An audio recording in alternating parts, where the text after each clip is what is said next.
Здравейте, мили мои!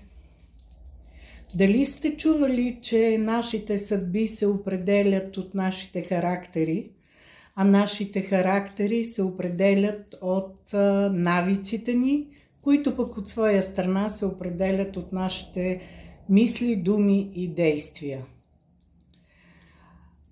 Колко е важно да мислим положително, въпреки че звучи много банално, ще ви илюстрирам само с един пример.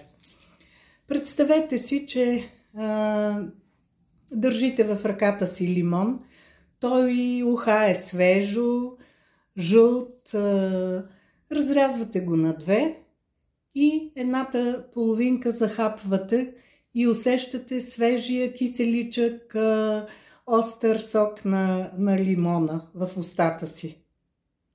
Сигурна съм, че на всички от нас се отдели слюнка в устата.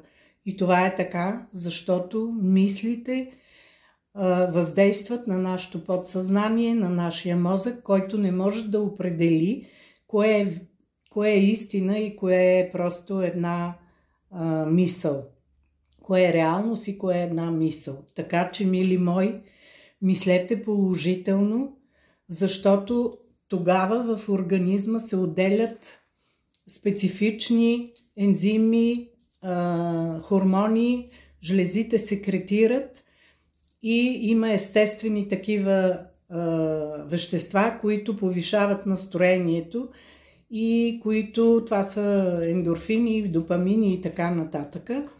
И други, които, когато мислиме по-неприятни неща, отделят кортизол, адреналин и други по-вредни вещества. Тогава организма също реагира и, за съжаление,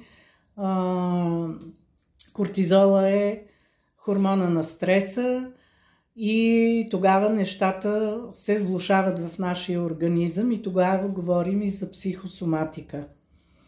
Така че наблягайте на положителното мислене, колкото и банално наистина да звучи, и бъдете позитивни.